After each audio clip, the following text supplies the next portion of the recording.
لوگوں کی خبرگیری اور فلاح و بہبود کے لیے خاص طور پر مشہور تھے. یعنی مولا عباس کی سخاوت کے حوالے سے، مولا عباس کی جو ہے تربیت کے حوالے سے، تعلیم کے حوالے سے بتایا جا رہا ہے کہ مولا امیر المومنین نے ایسی تعلیم و تربیت کی، خصوصاً صرف کربلا کے لیے تیار کیا تھا مولا عباس علیہ السلام کو.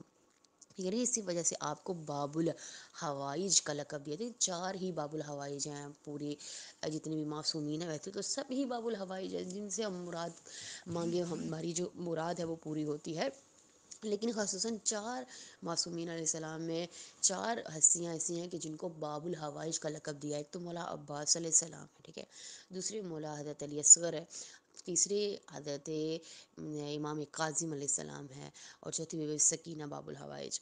پھر کہتے ہیں کہ جنگ صفین میں آپ کا کارنامہ، جناب عباس نے والد کے سائے میں تقریباً 14 سال گزارے، اور اس عرصے میں ہمہ وقت والد بزرگوار کے ہمراہ رہے، اور خلافت کے دشوار ایام میں لمحہ بر لمحہ بھی آپ سے جدا نہ ہوئے.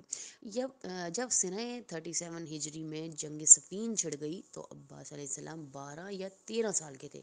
12 یا 13 سال کا بچہ ہوتا ہے، اور اتنی مطلب شجاعت. مولا عباس علیہ السلام کو امیر المومنین بچوں سے نہیں لڑواتے تھے، بڑوں جو بہت بڑے بڑے لوگ ہوتے تھے، جو بہت جو ہے اس وقت کے بہت ہی بہادر لوگ ہوتے تھے، ان سے مولا عباس علیہ السلام کی جو ہے وہ لڑائی کرواتے. جیسے جنگ میں بھی مولا عباس کی دیکھیے سن کتنی ہے، 12 یا 13 سال ہے، اور کسی لوگوں سے جو ہے مقابلہ کیا مولا عباس نے. اس سے شجاعت کا پتہ چلتا ہے، ٹھیک ہے.